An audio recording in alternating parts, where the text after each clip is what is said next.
Amém, irmãos? É uma alegria enorme estar com vocês. Eu vou precisar contar lá com o teu apoio. Não me pede para usar isso aqui não, que eu não vou usar, tá bom? Irmãos, ele dá 10 minutos para uma mulher que é pastora, professora, advogada e corintiana. Vê se pode. Não tem lógica, não dá. Mas, irmãos, eu estou feliz, estou muito feliz. Hoje nós passamos o dia aqui nesse templo. Nós reunimos aqui hoje pastores de todo o estado e deputados federais de alguns lugares do Brasil, deputados estaduais. Nós tivemos uma discussão forte aqui hoje sobre o que está acontecendo com essa nação. E nós chegamos no final a uma conclusão que alguma coisa de muito especial está acontecendo com esse estado. E eu não sei o que é, e eu não sei o que está acontecendo, mas eu sei que Deus tem um propósito muito grande para esse estado. Há promessas de Deus para esse estado, vocês sabem disso. Eu não preciso nem tocar nesse assunto. Quanta gente já passou por aqui e já disse isso. Deus tem promessas especiais, especialmente para essa cidade. E eu não sei porque eu estou nessa igreja hoje. O pastor disse que o encontro foi muito antecipado. Eu creio, eu não sei porque eu estou, mas que isso já estava marcado lá na eternidade, esse encontro nosso hoje. Amém? Tá? E que Deus os abençoe através da minha vida e que vocês me abençoem muito hoje. Foi um dia difícil, não foi, pastor? Porque nós estamos nos doendo por esta nação. Hoje nós sentimos o peso nos nossos ombros do que está acontecendo com essa nação. E às vezes é difícil até falar, irmãos. É difícil falar. Então, eu não vou pregar. Sou pastora. Fui ordenada pastora muito cedo, quando havia uma necessidade muito grande no interior do Nordeste do Brasil, de missionários. Eu estava lá, minha igreja ordena pastoras. E eu estava lá, fui ordenada muito cedo. Mas eu sou advogada, eu sou mestre em educação também. Sou mestre em direito constitucional, direito da família. E eu trabalho há 14 anos no Congresso Nacional como assessora jurídica da Frente Parlamentar Evangélica e da Frente Parlamentar da Família e Apoio à Vida. Nós hoje temos 78 deputados federais evangélicos e 3 senadores. Estamos indo para o 4º senador agora nos próximos dias.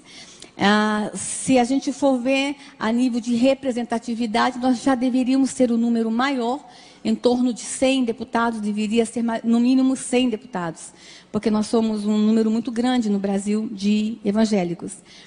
Mas esses parlamentares estão ali fazendo a diferença, e estão fazendo um trabalho grande, e eu tenho que testificar isso e tenho que falar sobre isso. Mas temos também no Congresso Nacional um exército silencioso, hoje eu falei sobre isso, e eu preciso também honrá-los nessa noite, que são assessores e funcionários que estão na Câmara e no Senado, irmãos, anonimamente, fazendo um trabalho extraordinário. Eu contei uma experiência hoje de manhã, de que no prédio onde eu trabalho, na Câmara, é um prédio de 10 andares, em cada andar tem 2 copas, que dá o suporte aos gabinetes parlamentares. Em cada copa, em cada andar, todos os dias, meio-dia, funciona uma célula e um grupo de oração. Irmãos, nós temos culto dos funcionários da Câmara e do Senado todos os dias ao meio-dia. E quando a gente não tem um salão ou um plenário para nos reunir, a gente se reúne debaixo de árvores. Às quarta-feiras de manhã são os deputados que se reúnem em culto. E é muito lindo porque um toca acordeon, outro toca violão, outro canta. E eles mesmos fazem um culto entre eles, servem a Santa Ceia. E nós também temos vigília, 1, 2 vezes por mês lá na Câmara. Irmãos, e se não fosse isso, ai dessa nação. Eu contei hoje, vou repetir também, que há alguns anos atrás, uns 2, 3 anos atrás, eu estava passando uma sexta-feira num dos plenários das comissões e encontrei uma irmã chinelinho de fogo, aquelas irmãzinhas do poder, né? E ela estava assim nos plenários, sozinha, irmãos, ela entrando, limpando as cadeiras e orando. Eu fui lá, irmã, o que a senhora está fazendo aqui? Ela disse, doutora, eu estou sabendo que quarta-feira que vem vai ter uma votação aqui contra a igreja, contra a vida, contra a família, uma votação muito pesada. Eu estou fazendo o meu papel hoje. Então, irmãos, nós temos no Congresso Nacional assessores desde lá da Copa, da faxina, dos entregadores, ao mais alto cargo, os consultores legislativos, os doutores, os sábios, na Câmara e no Senado. Nós temos um grupo de pessoas ali sustentando esta nação. E eu não posso sair daqui sem fazer essa homenagem a eles e dizer, e eu sou um soldado desse exército silencioso, e dizer a vocês que estejam orando por nós. O nosso trabalho lá é técnico, o nosso enfrentamento é técnico, é no papel, é na lei. Então estejam nos ajudando, nos sustentando em oração. E que Deus nos abençoe. Eu queria que vocês lessem comigo Provérbios 31, versículo 8.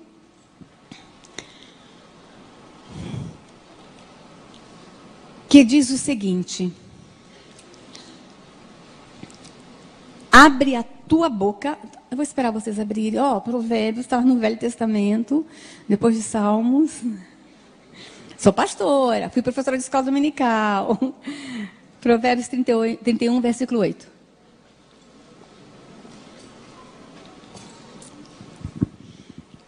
Abre a tua boca a favor do mudo, pelo direito de todos os que se acham em desolação.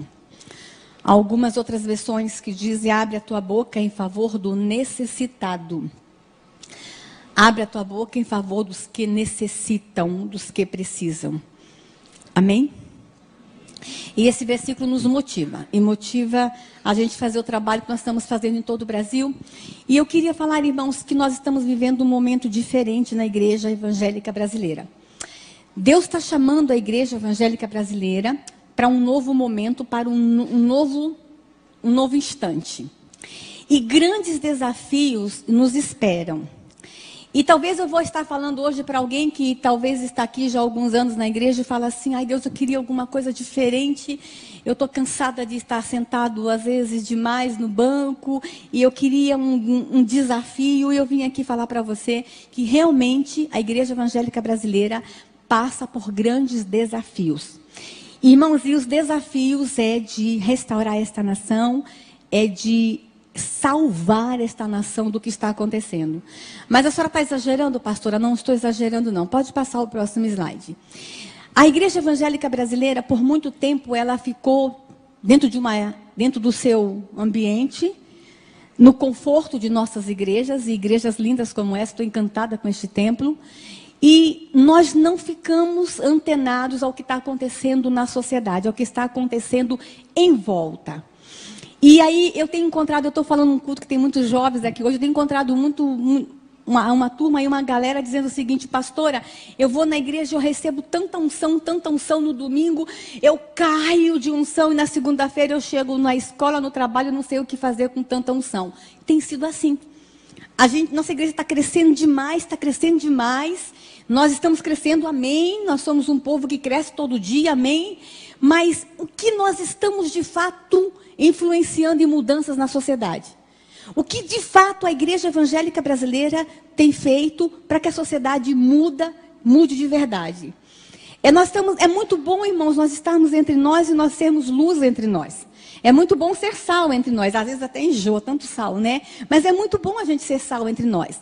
Mas Deus chama a igreja evangélica brasileira. Nós passamos por algumas fases no Brasil. Nós passamos por algumas fases. Nós passamos a fase da discriminação lá atrás, quando éramos chamados de Zé Povinho, lembra? Não sei se tem algum evangélico aqui com mais de 40 anos de igreja como eu. Vixe, falei minha idade. Nós éramos conhecidos como Zé Povinho, nós éramos discriminados, havia preconceito, na escola riam da gente, nós passamos por essa fase, depois nós passamos por uma fase de crescimento, e essa fase veio aí com as novas comunidades, as igrejas mais avivadas, e aí nós passamos por uma outra fase aí de algumas teologias, experimentamos todo tipo de teologia aqui no Brasil, prosperidade, depois vem a teologia, e vai. Agora Deus está nos preparando para uma nova fase. E essa fase é transformação de sociedade. E eu acredito nisso, irmãos. E eu vou falar de alguns aspectos de que forma a igreja pode atuar. Eu vou estar falando agora exatamente sobre isso. Talvez vocês nunca prestaram atenção no que está acontecendo com a educação nesse país. O que está acontecendo com as escolas brasileiras. O que está acontecendo com os seus filhos, com os seus netos. Irmãos, e eu me emocionei muito em ver os cordeirinhos aqui hoje, né? Nossas crianças aqui. E fiquei muito feliz, porque eles vão ter ali agora 40, 50 minutos com os nossos professores. E na escola dominical tem mais 40. Mas as nossas criancinhas, os nossos cordeirinhos, ficam aos cuidados da igreja 1 hora por semana. E aos cuidados da escola 8 horas por dia. Porque às vezes a gente deixa as crianças 8 horas por dia na escola. E sabe o que estão fazendo com as nossas crianças nas escolas? E eu vim aqui dizer isso para você, Igreja Evangélica Brasileira, Igreja Evangélica aqui de Campo Grande, especialmente essa igreja, se as outras não derem ouvido a tudo que nós falamos hoje, que pelo menos essa dê. Estão detonando as nossas crianças. Eu posso falar as palavras, pode rasgar o verbo? Então vou falar. Ele está mandando, ele está mandando. Vou mostrar para vocês o que está acontecendo nas escolas, irmão. Pode mostrar os próximos slides. Irmãos, aqui no Brasil, na cidade de São Paulo, eu não vou dizer o nome da prefeita. Juro para vocês, eu não posso falar o nome dela, nem que ela é do PT, e também não posso falar que ela é ex-esposa do Suplicy. E nem posso falar que ela é ministra da Cultura. Essa mulher, quando era prefeita da cidade de São Paulo, irmãos, ela gastou 2 milhões de reais com aquele grupo, o grupo GTPOS, para ensinar sobre ereção e masturbação em bebês nas escolas. 2 milhões de reais. Porque chegou à conclusão, há um grupo de especialistas, e esse grupo começou lá na Holanda, na Europa, e já está influenciando, que nós precisamos aprender a masturbar os nossos bebês a partir dos 7 meses de idade. Inclusive na Holanda, os especialistas, esses homens que são grandes especialistas, que fizeram não sei quantas universidades, eles ensinam que o menino tem que ser masturbado com 7 meses de idade, para que quando ele chegar na fase adulta, ele possa ser um homem saudável sexualmente, e a menina tem que ter a vagina manipulada desde cedo para que ela tenha prazer na fase adulta. E essa prefeita fez isso. Lá na Holanda, eles estão até distribuindo uma cartilha ensinando os pais como massagear sexualmente as suas crianças. Isso está acontecendo no Brasil. Isso aconteceu em 2004, mas ficou lá na prefeitura de São Paulo, não. Irmãos, eu até hoje falei aqui, eu quero desafiar vocês, pais. Qual foi a última vez que vocês abriram a mochila da escola dos seus filhos? Qual foi a última vez que você leu e você conferiu o livro didático que seu filho está lendo e estudando na escola? A gente não tem tempo. A gente não tem tempo, porque nós estamos muito ocupados. E essa questão, irmãos, da modernidade, da pós-modernidade, nós vamos ter que estar nos revendo algumas coisas. A igreja e os crentes estão deixando a educação dos seus filhos por conta do Estado. E agora é lei, foi promulgada agora há poucos dias, que vai ser obrigatório a criança ir para a escola a partir dos 5, 4 anos de idade. Nós estamos enfiando os nossos filhos na escola cada vez mais cedo. E o que me assusta é que tem muito crente querendo tempo integral. Não quer só a partir dos 4 anos, não. A criança tem que ficar o dia inteiro. Dá trabalho criar filho, então vamos jogar os filhos nas escolas.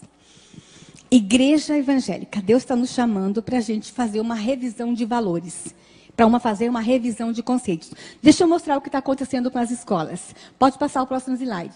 Nós temos autoridades no Brasil, irmãos, especialistas que estão ocupando lugares estratégicos e lugares chaves, pessoas que estão escrevendo as políticas públicas dessa nação, pessoas que estão decidindo o futuro de nossas crianças, que dizem coisas como essa: uma educação diferenciada poderá fazer desabrochar em todo menino o seu lado feminino e em toda menina o seu lado masculino. São conceitos como esse que está permeando a educação brasileira. E a igreja evangélica está deixando essas coisas acontecer. Pode passar. Eu quero mostrar para vocês, irmãos, cartilhas. Tem menores de 12 anos aqui? Eu quero mostrar para vocês, irmãos, cartilhas que foram entregues em escolas públicas no Brasil para crianças a partir de 10 anos, porque quinta série, a idade são 10 anos. Essa cartilha, inclusive assinada por um grande cartunista, o Miguel Paiva, a cartilha se chama De Homem para Homem. Deixa eu falar para vocês para quem foi feita essa cartilha.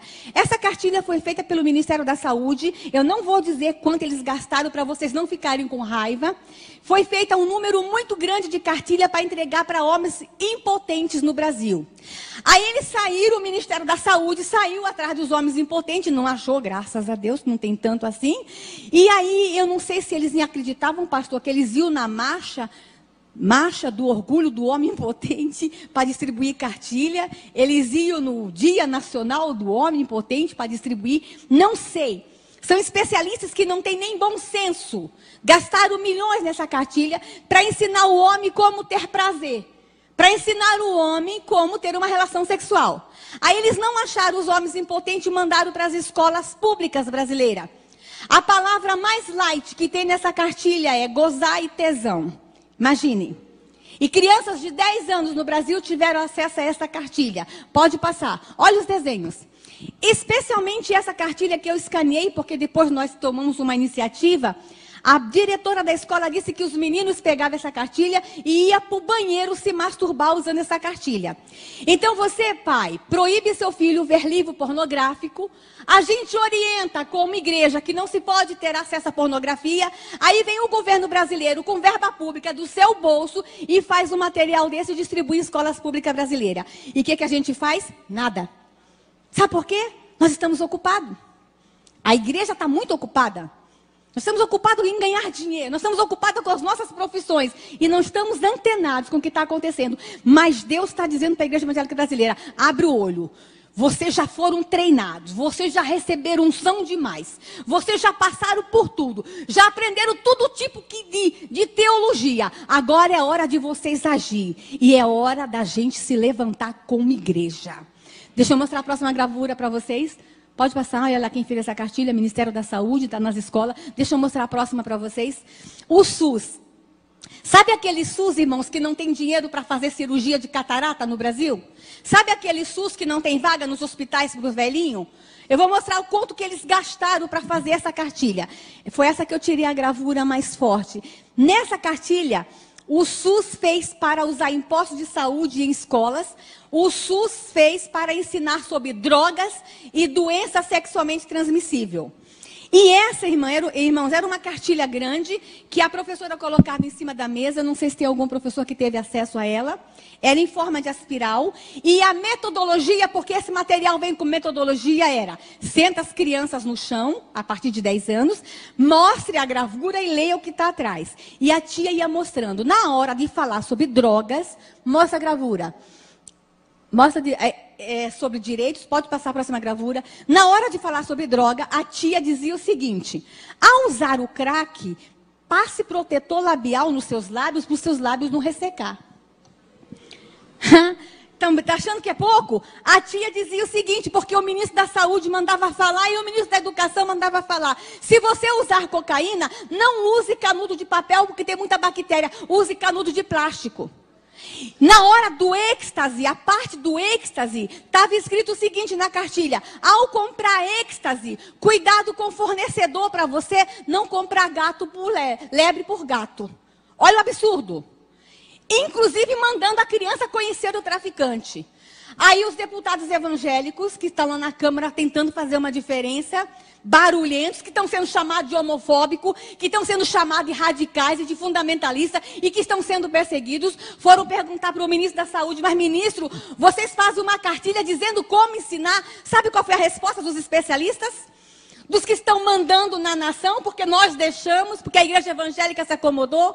Eles disseram o seguinte: mas as crianças já estão usando, então nós temos que ensinar a usar de uma forma melhor para que não contraia outros tipos de doença.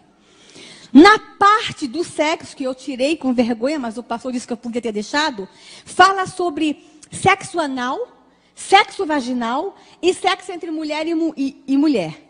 A parte do sexo anal, irmãos, eu mostrei aqui hoje, eram 2 homens transando.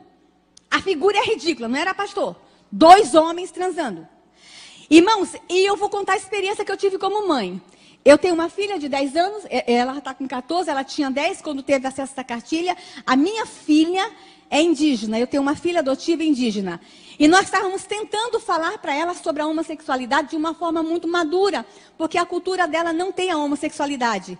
Então a gente estava assim tentando falar que homem ama homem, mulher ama mulher. Aí a tia vai lá e mostra a gravura de 2 homens transando com esse dinheiro, com cartilha pública, com dinheiro público. Irmãos, e na parte da relação sexual de mulher com mulher, a figura mostra bem, o pastor viu hoje, mostra que a tia tem que explicar para a criança de 10 anos que o objeto de prazer da lésbica é a língua e que é bom que a lésbica use camisinha na língua. E a minha filha de 10 anos teve que aprender isso.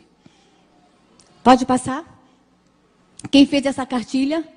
Aí, irmãos, a próxima cartilha. Essa daqui foi distribuída na prefeitura de Porto Velho, aqui em Rondônia. Nós fomos lá também para tentar retirar essa cartilha de circulação e nós tentamos. Todas essas que eu estou mostrando, irmãos, os radicais, fundamentalistas, homofóbicos, deputados, foram para cima e estão entrando com processo, inclusive aquela de drogas e de sexo. Nós estamos pedindo que os funcionários do Ministério da Saúde que fizeram sejam processados por associação ao crime organizado, porque droga é crime. E nós estamos pedindo, inclusive, que eles devolvam para os cofres públicos o dinheiro que foi gasto com aquela cartilha, com aquela porcaria.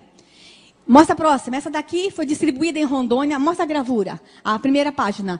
E olha o nome da cartilha. Menina esperta vive melhor. Olha a cara da menina esperta. Nós estamos ensinando na igreja, irmão, que nossas meninas são princesas. Mas a escola está dizendo que esse aqui é o ideal de ser menina. Isso aqui é o ideal para ser uma menina no Brasil. Com dinheiro público. Aí essa cartilha, além de ensinar que menina esperta vive melhor, e a palavra esperta, vocês sabem o que está por trás disso? O jeitinho brasileiro, a sexualidade. A criança recebia a cartilha e junto com a cartilha, pode passar, ela ganhava um espelhinho para poder olhar a vagina e aprender a se masturbar. Prefeitura Municipal de Porto Velho. Nós fomos para lá junto com a Igreja Católica e nós tentamos retirar essa cartilha de circulação. Qual foi a última vez que você, pai e mãe, abriu a mochila da escola do seu filho? Vocês pensam que acontece só em Porto Velho? Que acontece só em Brasília? Deixa eu mostrar a próxima cartilha para vocês.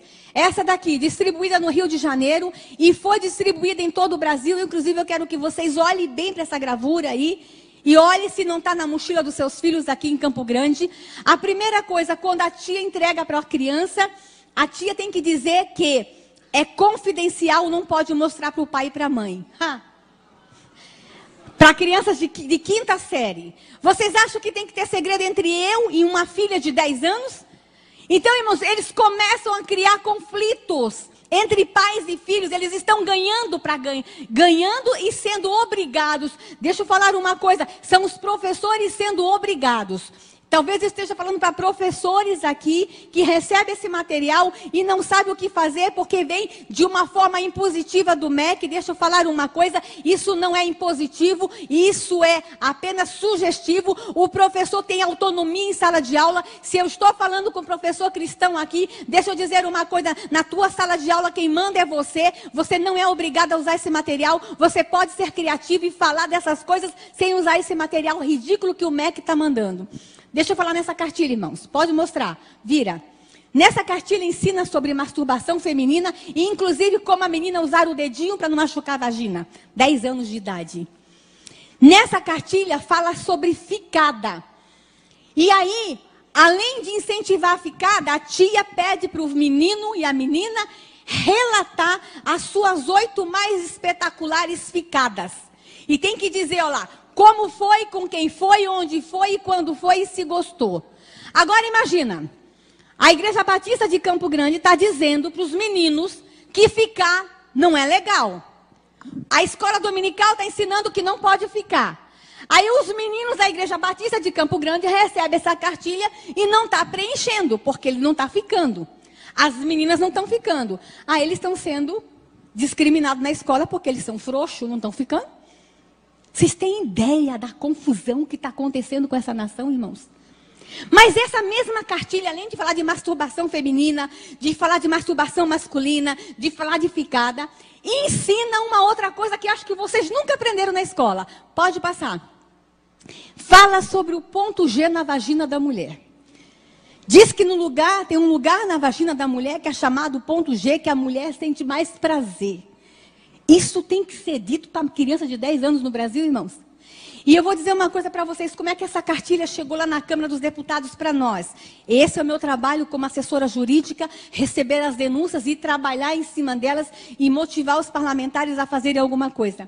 Um grupo de ginecologistas do Rio de Janeiro nos procurou na Câmara dos Deputados porque havia um número muito grande de meninas numa determinada região, lá do Rio de Janeiro, virgem entre 10 e 12 anos, com inflamação na vagina e no colo do útero. E elas foram tentar descobrir o que estava acontecendo, descobriram que as meninas estavam com inflamação na vagina, porque estavam introduzindo o dedo na vagina para procurar o tal do ponto G que o ministro da Educação falou que existe. Pode passar? Olha quem fez essa cartilha. Sabem quanto custou essa cartilha? Não vou dizer não, para vocês não ficarem com raiva. Pode passar. Essa máquina de camisinha nas escolas, irmãos, já está sendo experiência em algumas escolas em Santa Catarina, em mais 2 estados, e logo, logo ela vai estar disponível em todas as escolas do Brasil.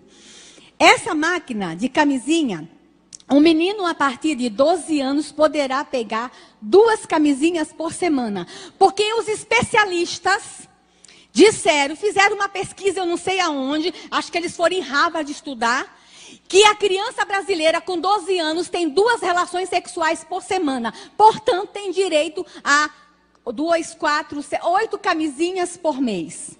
2 relações sexuais por semana. Pode passar? Eu quero mostrar para vocês agora, irmão, eu tenho que falar muito rápido, porque tem tanta coisa para mostrar. Essa gravura aqui, não sei se vocês já viram essa gravura. Se chama O Fazendeiro Solitário. Ela estava numa prova de criança de história, de português, na cidade de Curitiba. A criança tinha que ver essa gravura e fazer uma redação. Dá uma olhadinha na gravura, irmãos. Não ri, não. Não ri, não, porque isso é sério. Que dá vontade de rir, dá, mas que é sério, é sério. Olha o tamanho do órgão sexual do fazendeiro solitário. E olha como é que estão as galinhas. Apologia ao sexo com animais. Vocês acham que um professor tem que mostrar isso para a criança e mandar a criança escrever uma redação de que há sexo com animais e que é normal o sexo com animais? Aí vocês falam assim, mas pastora, a senhora está exagerando. Não estou, não. Está chegando denúncia lá na Câmara e no Senado que há muito hotel fazenda aqui no Brasil que é de fachada. É hotel para turista ir transar com animais no Brasil. Está tudo bem nessa nação, irmãos? Não. Ou a gente abre os olhos com o que está acontecendo com essa pátria, ou a gente vai estar entregando os pontos. As coisas estão ficando feias. E eu lamento muito que eu tenha que vir aqui mostrar essas imagens, mas talvez esse seja o único mecanismo que eu tenha, é chocar, é falar, é gritar, é dizer, igreja, vamos sair do conforto das nossas 4 paredes e vamos começar a reagir, porque estão detonando as nossas crianças. Estão detonando com esta nação. Deixa eu mostrar a próxima gravura, pode mostrar? Esse livro, irmãos, quando eu escaneei, ele estava em inglês, mas ele já está em português, para crianças de 2 e 3 anos. Um conto de fada. O príncipe e o príncipe. O príncipe encantado não procura mais uma princesa. Olha só o que ele procura. Pode mostrar? Ele está procurando um outro príncipe encantado. E eles se encontram e vivem felizes para sempre. Crianças de 2 e 3 anos de idade. Mostra a próxima gravura. Livros, leitura obrigatória na 5ª e 6ª série. Menino ama menino. Leiam esse livro, irmãos. Posso mostrar a próxima gravura aí? Esse livro, Menino Brinca de Boneca. Essa é a orientação do MEC, essa leitura obrigatória. Deixa eu falar uma coisa, irmãos. Eu estou com um caso em Brasília de uma professora que nos procurou na Câmara porque ela não tem mais onde procurar. Foi lá procurar os deputados evangélicos, os fundamentalistas, né? Porque estão nos chamando de radicais. Ela está com um menino de 3 anos na escola que está chupando o pipi do coleguinha. Aí ela foi procurar orientação na direção e na coordenação. Sabe o que a direção da escola disse? Você não pode fazer nada, porque isso é demonstração homoafetiva. Se você fizer alguma coisa, você é homofóbica. Ah, irmãos, eu sou educadora. Eu sou mãe. Um menino de 3 anos está chupando o pipi do coleguinha, ou porque alguém chupou dele, ou porque ele já viu. Isso é abuso. Mas olha o que os nossos orientadores educacionais estão fazendo com nossas crianças no Brasil. Estão detonando. Pode passar. O próximo livro fala sobre bissexualidade, que é normal. E aqui eu quero dar um alerta para mãe e pai. Olha, está uma onda no Brasil inteiro de meninas se cumprimentando com selinhos, uma beijando na boca da outra. E infelizmente eu já tenho visto isso dentro da igreja. Porque ensinaram para nossas meninas que ficar com menina é possível, é permitido e é legal. Estão nos livros que a bissexualidade é uma coisa normal. Irmãos, quando a gente fala da homossexualidade, só vem na nossa mente a questão do menino e do homem. Mas quem está sendo mais alcançado com essas políticas públicas que estão nas nossas escolas são as meninas. E aqui eu vou dar um alerta para você, mãe. Olha, mãe, sabe essa coisa de você deixar sua filhinha dormir na casa da coleguinha? Para você ficar um pouquinho livre de vez em quando? Abre o olho, mãe, as meninas estão se tocando. Isso é muito sério, porque isso é abuso. E vocês não têm ideia do mal que isso faz lá na frente, depois. Pode passar. Esse livro, irmão, esse livro é terrível. Para crianças de 2 e 3 anos. A mãe compra o livro, tem um bonequinho, que é um menino, e a bonequinha, que é a menina, pode passar. E tem um buraquinho, a mãe coloca o dedo no bonequinho e fecha o livro para o dedo dela entrar no buraquinho da bonequinha. Para ensinar para a criança de 2 anos como é que é uma relação sexual. Pode passar. Olha lá. Olha os livros, irmãos, com desenhos infantil, como transar. A matéria é como transar. E olha a linguagem, irmãos. Vocês devem estar chateados porque eu estou usando uma linguagem muito, muito porca aqui em cima. Mas é a linguagem do livro, olha lá, como transar. É a linguagem dos educadores do Brasil, como transar. Pode passar. Irmãos, deixa eu só mostrar uma coisa para vocês. Eles estão falando para as crianças em nossa escola que existe o Kama Sutra. Já ouviram falar do Kama Sutra, né? Aquele livro milenar que ensina poses de relação sexual. Eles estão falando do Kama Sutra. Mas se eu quiser falar desse livro milenar nas escolas, eu não posso, sabe por quê? Porque o Estado é laico, né, pastor? Não posso falar de Bíblia, porque escola não é lugar de religião, mas na escola é lugar de falar de Kama Sutra. O que estão fazendo com nossas crianças? Pode passar. Olha lá. Secretaria Nacional de Direitos Humanos. Se você tiver dúvida, procure a Secretaria Nacional de Direitos Humanos. Vocês agora entenderam o que está acontecendo com o pastor Marcos Feliciano? Vocês estão entendendo porque que não querem um pastor na Comissão de Direitos Humanos? Porque nós somos contra isso e nós somos contra mesmo. E deixa eu falar uma coisa, irmão, não é só a igreja evangélica que é contra, não. Na hora que eu dou essa palestra para pais católicos, eles ficam também revoltados como vocês estão agora. Porque esses valores não são valores só da igreja evangélica, não. É valor de família. É valor de todos nós. É patrimônio de família. E aí, eles não querem que nós ocupemos os lugares certos na hora certa, porque eles estão detonando com nossas crianças. Pode passar? Deixa eu mostrar uma coisa para vocês, irmãos.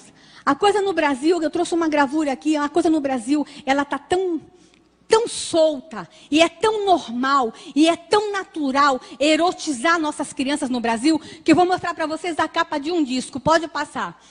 Essa aqui foi a capa do disco que a Xuxa fez. Olha esse desenho, irmãos.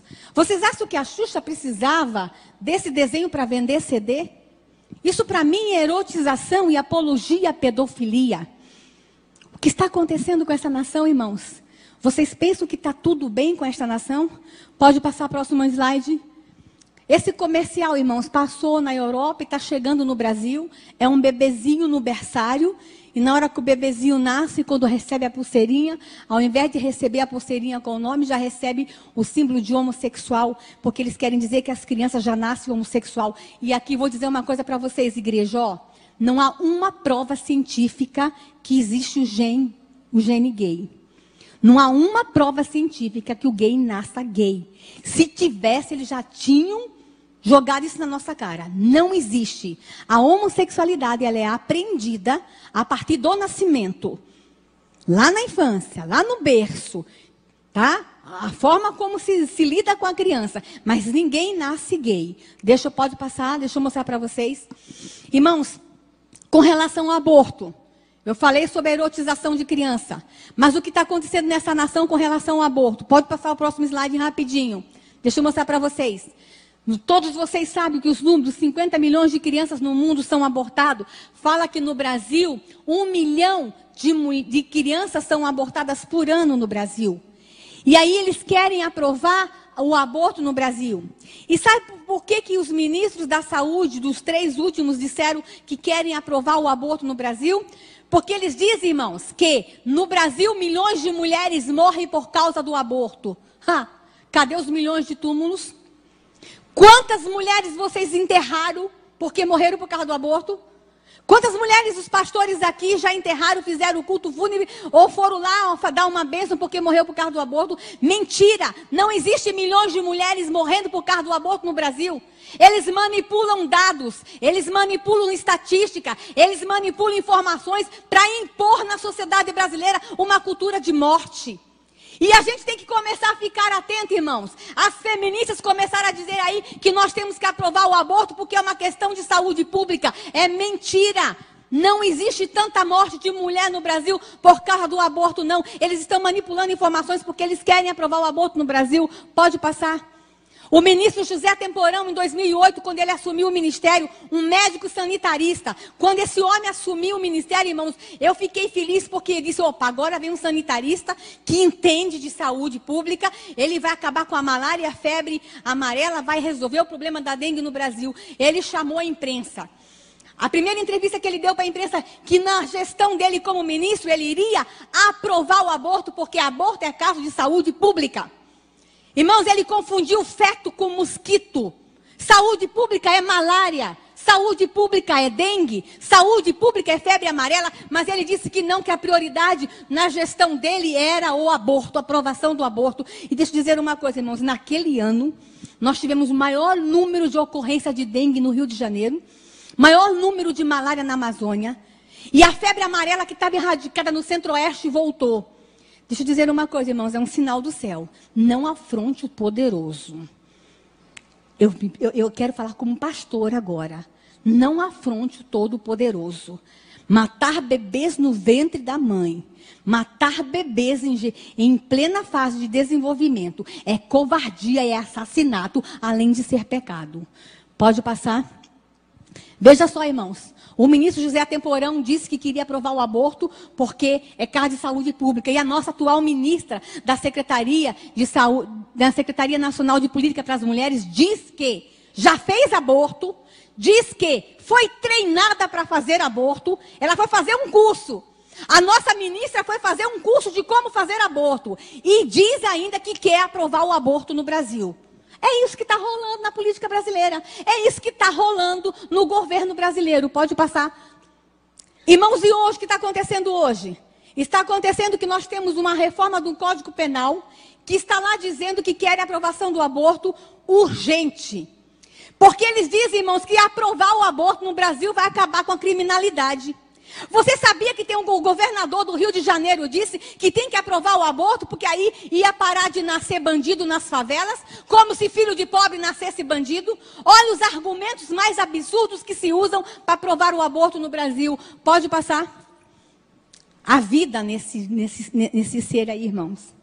A Bíblia me fala que eu era uma substância ainda informe e o Senhor já havia me chamado. Pode passar? A vida está nas nossas mãos, está na mão da Igreja Evangélica Brasileira. Pode passar a próxima imagem. Eu sei que essa imagem choca, mas eu vou deixar ela aí e vou contar uma coisa para vocês. Quando eu cheguei na Câmara dos Deputados, em 97, já fazia assessoria jurídica para deputados lá da minha cidade. Mas quando eu cheguei lá, tinha um projeto de lei, o projeto de lei 1135/91. Esse projeto era de 1991 e eles queriam aprovar o aborto no Brasil, desde 91. Irmãos, são anos que eu lutei contra aquele projeto. No ano de 2006, o projeto foi para votação e nós ganhamos só por um voto. Aí ele ia ser votado de novo em 2008. O que nós fizemos em 2007? Nós saímos pelo Brasil. Foi um ano que, em um ano, eu fiquei 38 finais de semana fora de casa. Indo de igreja em igreja no Brasil, eu e os deputados evangélicos, pedindo para a igreja evangélica orar, se levantar contra o aborto. Porque a gente, no passado, irmãos, a igreja evangélica nem falava de aborto. A gente sabia que era pecado, mas nenhum pastor nunca teve coragem de mostrar uma imagem dessa. Isso é coisa nova. O senhor é corajoso, o pastor, deixar eu mostrar uma imagem dessa dentro da igreja. Irmãos, em 2007, a igreja evangélica começou a clamar. Em 2008, o projeto foi colocado em pauta. E eu preciso contar para vocês um milagre. No dia da votação, irmãos, tinha 37 deputados no plenário. E ele ia ser votado numa comissão. E o ministro Temporão, que entrou em 2007, final de 2007, para começo de 2008, queria aprovar. Os ministros queriam aprovar. O próprio governo Lula queria aprovar o aborto. E aí, o que acontece? Ia ser votado.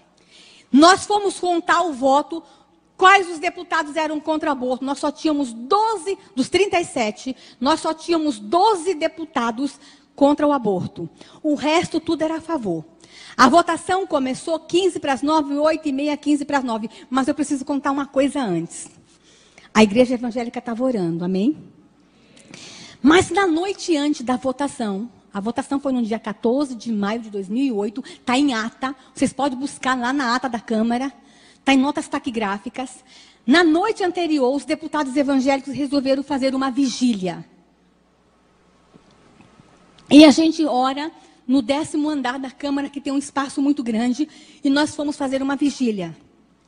Lá por volta de 3 horas da manhã, 2h30, a vigília foi começando a ficar fraca, os deputados cansados, eu estava muito cansada, porque eu tinha que escrever ainda pelo menos mais 4 pareceres sobre o aborto, todo mundo esgotado. Daqui a pouco, irmãos, para na porta da Câmara dos Deputados um ônibus, cheio de irmãzinhas chinelinho do fogo, aquelas irmãzinhas lá de Sobradinho, lá de longe, que souberam da luta e que estavam orando. E essas irmãs pediram licença por segurança da Câmara e disseram que não pudessem mandar orar. E elas entraram, irmãos, pisando firme na Câmara e dizendo o seguinte: a Bíblia me diz que aonde o meu pé pisar, este lugar me será dado por herança. Elas foram marchando. O milagre não acabou, não. Aí elas chegaram lá em cima e disseram assim: deputados, vão dormir, vão descansar, a votação é amanhã, deixa que agora é com a gente. E ficaram lá em cima orando. Irmãos, a votação começou 15 para as 9. E vocês não viram isso, a televisão não mostrou isso para vocês. O plenário, onde ia ter a votação, estava cheio de imprensa. A imprensa do mundo inteiro, porque naquele dia seria aprovado o aborto no Brasil. Irmãos, tinha câmeras de tudo que TV internacional, jornais internacionais, todas as TVs estavam lá para mostrar para o mundo que o aborto seria aprovado. Começou 9 horas a votação. Foi o dia inteiro de briga. Nós tínhamos quantos deputados que eu falei? 38. Quantos votos a favor do aborto nós tínhamos? Contra o aborto? 12. Irmãos, quando deu 4 horas da tarde, eu, depois de 20 anos de luta, disse: meu Deus, perdemos. Eu fui para um lugar no cantinho lá, irmãos, e eu chorei porque era a minha vida, estava ali. Eu larguei tudo. Eu tinha uma carreira jurídica brilhante, eu ganhava dinheiro, eu tinha uma carreira jurídica brilhante, e fui para o Congresso Nacional para fazer um enfrentamento contra o aborto. E ali eu vi toda uma vida minha rasgada, todo um trabalho jogado fora, porque nós só tínhamos 12 votos, eles eram maioria. Às 18h30, foi aberto a urna para votar. Quantos eram deputados? 37. Os 4 do PT saíram do plenário. Irmãos, as feministas estavam com faixas, cartazes, as ministras estavam lá, os ministros estavam lá, porque o aborto ia ser aprovado no Brasil. O Brasil ia dar um exemplo de democracia para o mundo. Democracia. Irmãos, quando abrimos a urna, os 4 do PT saíram. Ficaram quanto no plenário? 37 menos 4, quanto que deu? Quantos votos eu tinha? Mas tinha um grupo de mulheres lá em cima orando. Quando a gente abriu a urna, nós ganhamos de 33-0. Irmãos, a partir daquele dia, Deus renovou as nossas forças na Câmara dos Deputados. Irmãos, vocês não têm ideia o que foi os deputados evangélicos pulando, os deputados católicos contra o aborto. Eles se abraçavam, eles oravam o Pai Nosso, eles gritavam, eles choravam. A televisão mostrou isso para vocês? A Rede Globo mostrou isso para vocês? Mas se o aborto tivesse aprovado, eles tinham mostrado. Mas naquele dia, irmãos, nós estávamos desanimados. 2008, tanto escândalo contra deputado evangélico, tanta confusão no Brasil, nós estávamos desanimados. Mas naquele dia Deus renovou a nossa força, porque Deus nos disse que não são os deputados que vão mudar essa nação, que não é o governo que vai mudar essa nação, que não é a política, que é a igreja evangélica quando clama, é a igreja evangélica quando se levanta. E é por isso que eu estou aqui, irmãos. Porque esses especialistas em educação podem querer se levantar contra nossas crianças, mas nós vamos nos levantar e vamos dizer: nas nossas crianças vocês não tocam. Pode passar. A Igreja em Defesa da Família pode passar. Irmãos, nós estamos ter cuidado com o que estão fazendo com a igreja. Eu falei das crianças, falei do aborto, agora eu quero falar o que estão fazendo com a nossa fé. E que talvez vocês não estejam nem percebendo o que estão fazendo com a nossa fé. Estão zombando dos cristãos no Brasil. Pode passar. Em Natal, irmãos, um rapaz, um artista plástico, ele ganhou dinheiro público para fazer uma obra de arte. E a obra de arte dele foi fazer uma caixa de vidro. Ele ficou dentro da caixa de vidro, gastou muito dinheiro público com isso.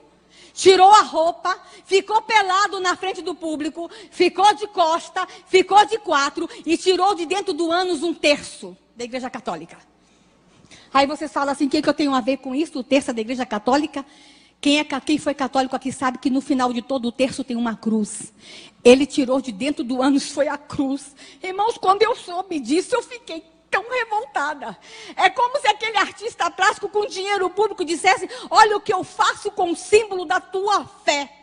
Olha o que eu faço com o símbolo da tua redenção. Olha o que eu faço com o teu Jesus. Olha onde eu enfio a tua cruz. Não, irmãos. Será que ele faria isso lá num país muçulmano com o Alcorão? Não faria. Mas nós estamos deixando zombarem da nossa fé. Irmãos, não com a minha cruz, não com o meu Jesus, não zombem deste povo, não zombem da nossa fé. E a igreja evangélica vai ter que dizer isso, nos respeite. Nós não somos um Zé Povinho, nós não somos um povo qualquer, nós somos uma geração eleita, nós somos o povo de Deus. É isso que nós temos que fazer. Pode passar. Artistas da Rede Globo fizeram uma peça, irmãos. Essa peça, um vestido de padre e outro de seminarista. O cara que estava vestido de padre lia Cantares de Salomão. E o que estava vestido de seminarista em público se masturbava enquanto ele lia a palavra de Deus. Não com a minha Bíblia. Não zombem, não blasfemem, não escarneiem a minha Bíblia. Pode passar. A pornografia, pode passar. Irmãos, nós descobrimos que querem aprovar a legalização do aborto no Brasil. Desculpa, a legalização da prostituição no Brasil. Ainda não é profissão, mas eles querem que seja profissão. O deputado Jean William quer que seja profissão. Lá no Código Penal, no que está no Senado, querem que seja profissão. O Fernando Gabeira tentou. Aquele lá do Meu Paz e Amor, sabe? Tentou, mas não conseguiu em 2013. Agora voltaram com essa história. Mas no Brasil não é profissão, mas é ocupação. Aí nós fomos para o site do Ministério do Trabalho, irmãos. Olha o que a gente encontrou lá, pode passar. Com dinheiro público. Eles colocaram no site do Ministério do Trabalho que no Brasil tem garotos e garotas de programa que são os profissionais de sexo. Só que eles usaram a seguinte linguagem. Garoto de programa, meretriz, messalina, michê, mulher da vida, puta, rapariga e quenga. Um site oficial. Um site do Ministério do Trabalho usa esse tipo de linguagem. Só que esse site não só falava que existia as putas e as quengas e as raparigas, mas ensinava também, pode me passar lá, as competências pessoais para ser uma prostituta. Se a menina quisesse aprender a ser prostituta, era só ir lá no site, porque a primeira coisa que ela tinha que aprender, ter capacidade gestual, capacidade de persuasão. Está aqui, ó, as competências para ser uma prostituta no Brasil. Mas esse site ensinava mais, pode passar. Ensinava como batalhar um programa. Olha o nome. Batalhar programa. Ensinava como que a prostituta tem que fazer para batalhar um programa. Dinheiro público. Site oficial. Está tudo bem com essa nação, irmãos? Não. Pode passar. A violência nas escolas é outra coisa que nos preocupa muito. Pode passar. Nós estamos muito preocupados com o que está acontecendo, irmãos, com a violência nas escolas. Aqui eu trago a foto de uma professora que foi barbaramente agredida por seus alunos. Aí eu pergunto assim, mas por que está acontecendo tanta violência nas escolas? Eles estão querendo o quê? Eles não querem que fale de Deus nas escolas. É para retirar a Bíblia das escolas. É para retirar os crucifixos dos lugares públicos. Eles estão querendo o quê? Eles estão expulsando o Deus da escola. Estão querendo que aconteça o quê nas escolas? Estão erotizando nossas crianças. Estão fazendo confusão com a cabeça de nossas crianças. O que vai virar? Violência. E com relação à erotização, irmãos, eu quero falar uma coisa para vocês. Lá no Código Penal, que está lá no Senado, que entrou em julho do ano passado, estão querendo mudar a idade da relação sexual da criança no Brasil. Eu não sei se vocês sabem, mas no Brasil é permitido o sexo só depois de 14 anos. Se alguém tiver sexo com uma criança com menos de 14 anos, mesmo que seja namorado, é crime. E é chamado de estupro de vulnerável. Isso é crime. Aí uns especialistas chegaram no Senado e disseram que tem que diminuir de 14 para 12 anos. Porque a menina brasileira quer sexo a partir dos 12 anos. Está escrito lá, diminuir para 12 anos. Só que eles querem legalizar a casa de prostituição.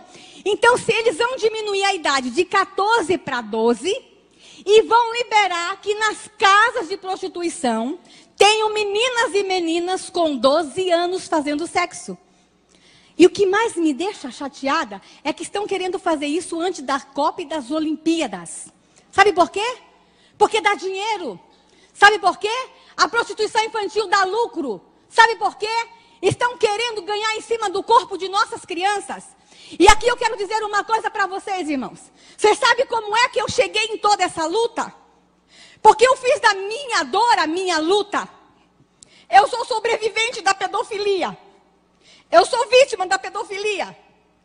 Eu fui abusada, eu sou filha de pastor, eu sou neta de pastor, eu sou pastora. Eu fui abusada 2 vezes na infância, por 2 pastores diferentes. E a minha dor me levou a ter a minha luta. Eu fui fazer um trabalho de proteção às crianças.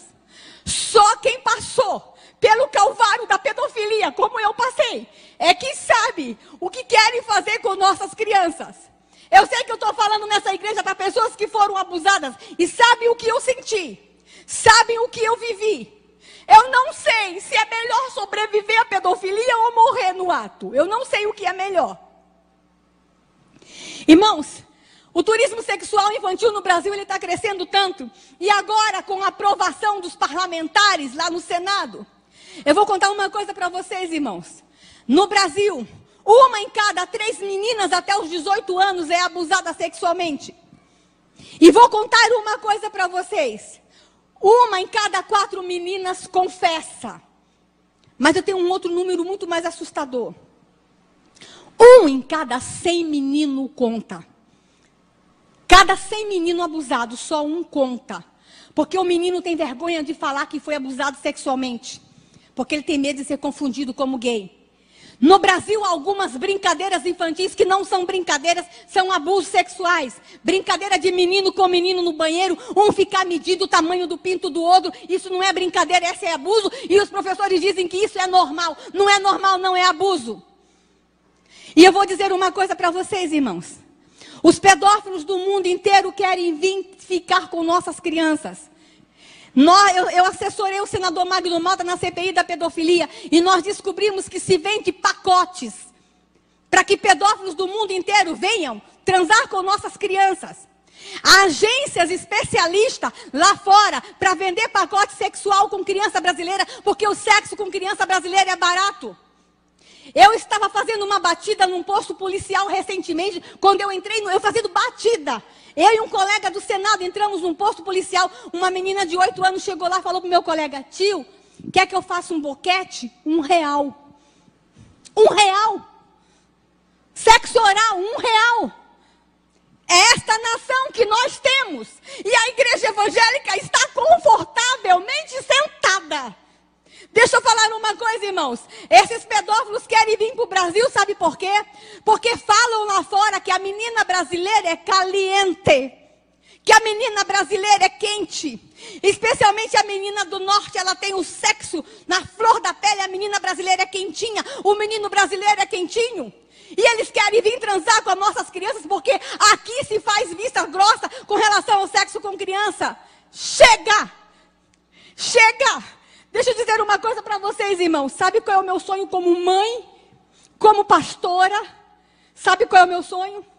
Que um dia, quando esses pedófilos forem comprar um pacote para vir transar com nossas crianças no Brasil, o agente de viagem lá mostre para ele não as fotos de nossas crianças no carnaval e peladas, mas mostre para eles as fotos de nossas montanhas, das nossas praias, da nossa floresta, e diga assim, você quer ir para essa nação? Vai.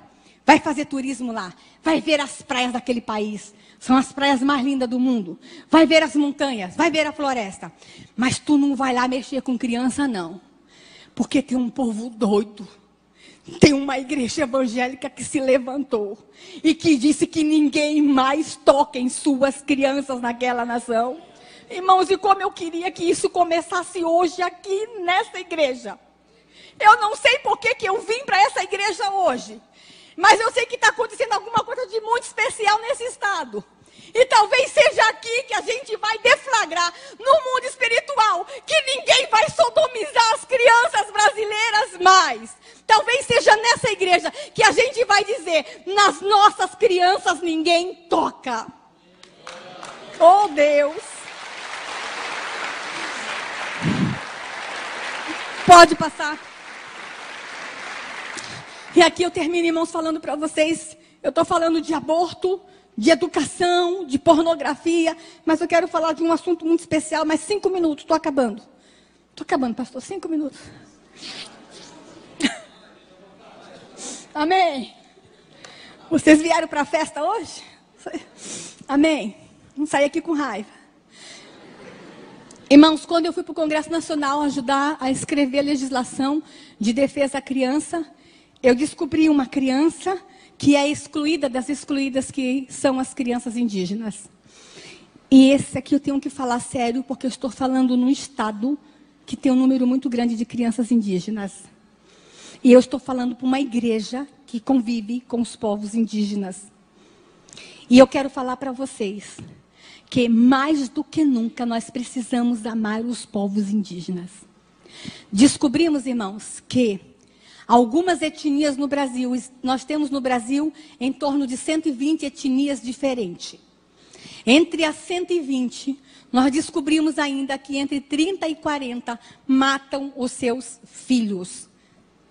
E quando nós descobrimos isso, irmãos, na verdade, 99, mas só tivemos prova disso em 2004. E a partir de 2006 nós começamos a fazer o enfrentamento. Quando nós descobrimos que lá no Xingu, quando nasce crianças gêmeas, os índios acham que a alma se dividiu entre o bem e o mal. Eles enterram as duas crianças vivas porque não sabem qual é a do bem e qual é a do mal. Na Amazônia, no Alto Purus, eles acham que o que nasce primeiro é do bem, o que nasce segundo é do mal, então eles só enterram o segundo. Nós descobrimos que algumas etnias no Brasil, a mãe solteira não pode criar o seu filho, então quando ela tem o parto, às vezes ela tem 12, 13 anos, ela tem que voltar para a aldeia sem o bebê, ela tem que matar o bebê, enterrar o bebê ou jogar na mata para que morra sozinho. Nós descobrimos que em algumas aldeias da Amazônia, o primeiro filho tem que ser homem. Se vier menina, a menina tem que ser sacrificada. Irmãos, não é na Europa, não. Não é na África, não. É aqui. Nós temos um estudo que ainda não é oficial, que por ano, 450 crianças indígenas no Brasil estão sendo enterradas vivas. Não temos registro do Mato Grosso do Sul. Amém. Não temos registro aqui. Temos registro de outro tipo de violência com criança indígena aqui, mas não do infanticídio. Irmãos, enquanto essa nação estiver enterrando criança viva, essa não é uma nação abençoada. Mas deixa eu falar para vocês uma coisa. Sabe aquele Congresso Nacional que todo mundo acha que só tem corrupção? Um grupo de parlamentares se levantou e disse: ninguém vai matar mais crianças nesse país. Nós vamos ajudar os seus índios, os nossos índios. Irmãos, e o índio não mata, não é porque ele odeia, não. Pelo contrário. Eu não estou justificando o infanticídio. Ele mata porque é uma questão cultural. Ele foi ensinado a matar. Imagine um índio com uma criança na cadeira de roda. Como é que ele vai ter cadeira de roda na aldeia? E como é que ele vai viver com essa criança? Então, eles preferem matar a criança quando nasce do que ela sofrer ao longo da vida. Mas, irmãos, a igreja evangélica brasileira pode dizer para eles o seguinte: vocês não conseguem criar essa criança paralítica? A gente cria, dá para nós. A gente cuida. A gente quer ficar com ela. Então nós estamos conversando com o governo brasileiro para que o governo brasileiro cuide dessas crianças. É a obrigação, a nossa Constituição no artigo 5º fala que a vida é o bem maior a ser tutelado. Então se nós temos um Estado que tutela a vida, nenhuma criança indígena deve morrer porque nasce com alguma deformidade. E aí, irmãos, 450 crianças estão morrendo por ano neste país. E sabe como é que elas morrem? Sufocadas com folhas, enterradas vivas e algumas jogadas na mata para morrer. Mas a maior tristeza que nós descobrimos nessa luta foi que tem pais que estão se suicidando para não matar os seus filhos. Eles não querem matar os seus filhos. A partir de 2007, alguns índios começaram a ir na Câmara dos Deputados e bater na porta. Que soube que os deputados evangélicos estavam querendo ajudar e as mães estão fugindo para Brasília para pedir socorro. Temos uma chácara hoje em Brasília com 37 crianças que nós salvamos. E eu quero terminar a minha palestra mostrando para vocês esse rostinho. Pode passar. Ali eu tenho a menina Tititu Suruahá. Essa menina seria morta porque ela nasceu com pseudo-hemafroditismo. Ela tinha um pequeno penizinho desse tamanho. A maldição dela, ela tinha que ser morta porque ela é amaldiçoada. A maldição dela era desse tamanho, irmãos. Conseguimos tirar a Tititu da aldeia, da etnia Suruahá. Fizemos uma cirurgia. E quando ela voltou para a aldeia, que o cacique abriu a fralda, que não viu que ela tinha maldição, ela foi aceita de volta. Só que nós perdemos Tititu há 3 anos atrás, porque a FUNAI esqueceu a FUNASA na época, esqueceu de mandar um remédio para ela que custava R$ 9,80. Mas eu trago essa imagem porque era uma das meninas mais lindas que eu conheci. Pode passar. Eu quero mostrar para vocês essa foto dessa menina Yanomami. Essa menina, ela foi estuprada 38 vezes. Ela era surda e não podia viver. E um missionário da Jocum adotou essa menina. E aí, irmãos, é o dia do aniversário de 12 anos dessa menina. Ela não fala. Mas ela se comunica com gesto. E no dia do aniversário dela, ela pediu que o aniversário dela fosse de princesa. Ela queria se vestir de princesa. E a gente vestiu a Bianca de princesa. E eu guardo essa foto com muito carinho, irmãos, porque Bianca tem o direito de ser princesa, sim. Não é porque ela nasceu na mata, que tem uma cor da pele diferente, e porque ela é muda, que ela não vai ser princesa, ela vai ser princesa sim. Porque a igreja evangélica vai garantir a ela o direito de ser princesa. Pode passar. Aqui eu tenho Harani Suruahá. Eu, quando dou palestra sobre infanticídio, eu falo sobre esse assunto no mundo todo, em universidades, mas essa foto eu não mostro, porque eu só mostro na igreja. Harani era filha de mãe solteira e a mãe tinha que matar ela. E a mãe dela jogou de trás de uma moita e voltou para a aldeia. E uma índia que já tinha ouvido falar do Evangelho Redentor do Senhor Jesus Cristo, soube que a criança estava jogada lá na mata, foi lá na base da Jocum avisar para os missionários da Jocum, pastor, do lugar da aldeia até a base da Jocum, a Índia caminhou 20 horas. Correndo. Irmãos, quando a gente ama, não tem nada que nos segure. Aí essa índia chegou na base da Jocum e disse, olha, lá na beira do rio tem uma menininha jogada. Aí os missionários, mas 20 horas, já está morta. Mas os missionários, impelidos pelo amor, caminharam correndo, fizeram 18 horas. Quando chegaram lá, 38 horas depois, Harani estava se mexendo. E o nome Harani quer dizer eu existo. E aí, irmãos, eu vou contar uma coisa que aconteceu que eu só conto para crente. Porque vocês vão acreditar. A missionária Lucília, quando pegou Harani, os insetos já estavam comendo a orelha dela. Ela estava cheia de sangue. A missionária, eu queria muito que Harani viesse aqui. Pastor, traz Harani aqui na igreja. Quando a missionária Lucília pegou Harani, foi para o rio, deu banho, enrolou um pano. E a missionária Lucília começou a chorar e abraçou, colocou no colo. O último filho de Lucília tinha 5 para 6 anos. Na hora que Lucília colocou no colo, instantaneamente nasceu leite no peito de Lucília. E foi esse leite que salvou Harani. Irmãos, vocês vão dizer assim... Talvez tenha alguns médicos aqui que vai dizer, mas isso é normal, pastora. Isso é normal, mãe que adota, às vezes nasce leite no peito. Deixa eu falar aqui, a ciência pode até explicar que nasce leite no peito de mãe que adota. Mas instantâneo, leite instantâneo, só quem faz é Jeová, aleluia. Harani está viva, pode passar. Amalé, só vou mostrar mais 2 fotos, Amalé. Amalé é do Xingu, irmãos. Ele tinha que ser morto porque é filho de mãe solteira. Irmãos, a mãe de Amalé tinha 16 anos quando teve ele. Foi um parto difícil, ela perdeu muito sangue. E ela cortou o cordão umbilical dele com uma pedra, ele perdeu muito sangue também. Como ela estava muito fraca, ela fez uma cova rasa. A história dele está na revista Isto É. Aí ela jogou Amalé na terra e cobriu Amalé com terra. Ele ficou sufocado, mas não morreu. mas ficou no túmulo. 2 horas depois, uma índia que já ouviu falar do Evangelho Redentor, esse Evangelho que salva, que cura, esse Evangelho que liberta, foi lá e pediu para o cacique para desenterrar a Amalé. E o cacique permitiu. Ela foi no buraco, abriu o túmulo do Amalé e tirou a Amalé do buraco. A Amalé estava sangrando pela boca e pelo nariz, ele estava em processo de morte. Ele perdeu muito sangue.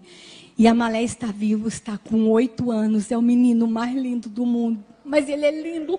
Eu queria tanto que vocês trouxessem a Amalé aqui, mora com a gente lá em Brasília. E deixa eu falar uma coisa, e é corintiano, irmão, é corintiano. Deixa eu falar uma coisa para vocês. Vocês estão felizes porque lá em Jerusalém tem um túmulo vazio, amém? Lá em Jerusalém tem um túmulo vazio. Mas no Xingu também tem um túmulo vazio, o túmulo do Amalé ficou vazio. Túmulos estão ficando vazios em aldeias indígenas porque a igreja evangélica está se levantando. Amém? Eu termino mostrando para vocês, pode passar, a foto de Ganani, que seria morta porque tem a mãozinha torta. A mãe dela fugiu da aldeia, está morando conosco. E Ganani hoje já está com 7 anos, está na escola e já está lendo. Pode passar. Ali eu mostro para vocês a foto do Pautuca Maiurá. Ele faz doutorado na UNB, não é um índio qualquer, doutorado. A esposa estava grávida de gêmeos, ele não sabia. Ela quis ter o filho na aldeia. E quando, na hora do parto, que a sogra dele fez o parto, eram 2. E a sogra começou a gritar. E ele percebeu que tinha alguma coisa errada. Quando ele chegou lá na cabana do parto, a sogra já tinha enterrado um. Ele só conseguiu salvar esse. Pautu é muito triste porque perdeu um filhinho enterrado pela mão da própria avó. Pode passar. E aqui eu quero mostrar para vocês uma menina de 6 anos que foi escravizada na sua aldeia e tem uma história terrível. Mas eu não vou contar a história dela não, porque essa é a minha filha. Eu quero mostrar para vocês como é que está a minha filha hoje. Olha como está a cara da mãe. Irmãos, o arquivo Promo rodou. Te levaram para aí um outro arquivo chamado Promo. O rapaz aí do som, ó. Rodou. O Promo rodou. Dá para passar? Eu quero mostrar para vocês, irmãos, o que acontece nas aldeias do Brasil. Presta atenção nesse filme. É 3 minutos só e eu acabo aqui.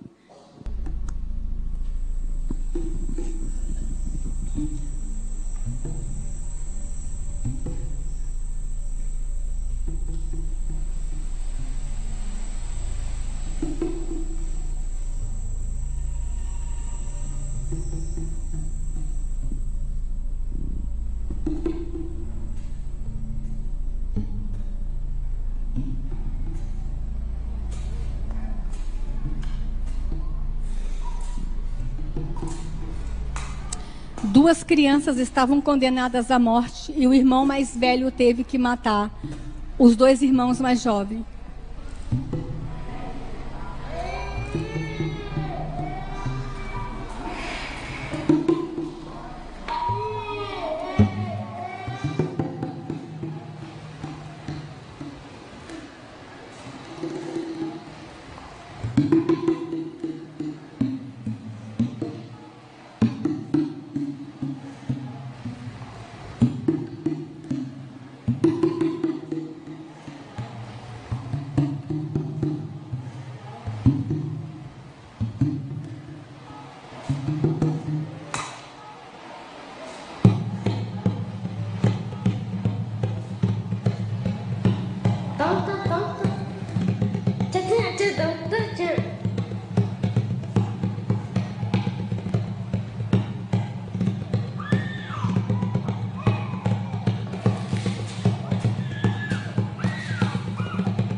Dia repon.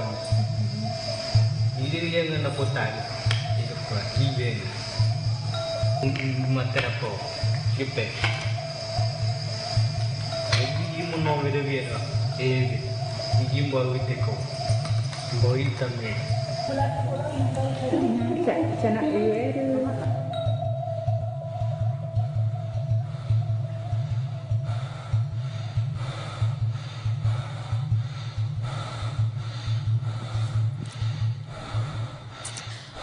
Hakani está viva, está com 16 anos, porque o irmãozinho dela tirou ela do túmulo, mas o outro irmão não sobreviveu. Essa história é uma encenação da vida de Hakani. Hakani mora hoje com os pais que são missionários. Muitos sobreviveram, mas outros não estão sobrevivendo. E a igreja evangélica precisa fazer alguma coisa. A igreja evangélica brasileira tem que se levantar em defesa das crianças indígenas nessa nação. E eu termino a minha palavra dizendo, irmãos, que querem destruir a mente de nossas crianças com aquelas cartilhas, querem matar nossas crianças do ventre materno através do aborto, estão detonando nossas crianças com a pedofilia e estão deixando que as crianças indígenas sejam mortas. Não está tudo bem com essa nação. A igreja evangélica tem que reconhecer isso. A igreja evangélica tem que reconhecer que nós precisamos fazer alguma coisa. Chega de destruição, estamos vivendo a cultura da morte dessa nação. Eu poderia ficar aqui até de madrugada mostrando mais imagens, né, pastor? De tudo que nós falamos aqui hoje. Mas eu estou resumindo a vocês dizendo o seguinte: a igreja evangélica precisa se levantar. E essa igreja tem que nos ajudar. Essa igreja tem que nos ajudar. Eu fiquei sabendo ali há pouco instante, pastor, pela sua esposa, a sua história, a sua experiência, de que tu quase foi abortado. Você sabe como é que se cala um missionário, irmãos? É abortando ele. A aprovação do aborto no Brasil, no campo espiritual, tem uma explicação.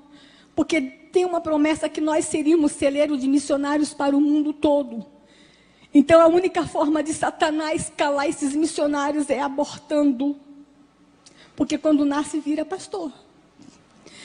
Irmãos, que o Senhor Deus abra os olhos dessa igreja. Depois de algumas coisas que eu mostrei, eu tinha muito mais.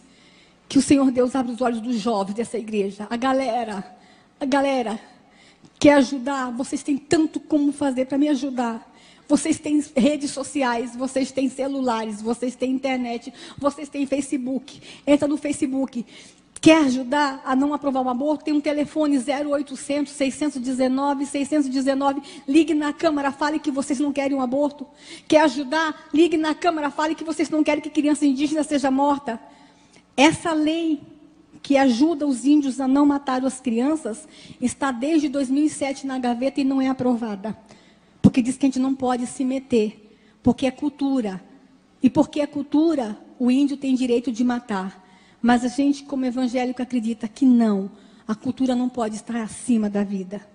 Que Deus abençoe vocês, irmãos. Que vocês voltem para casa e tentem dormir.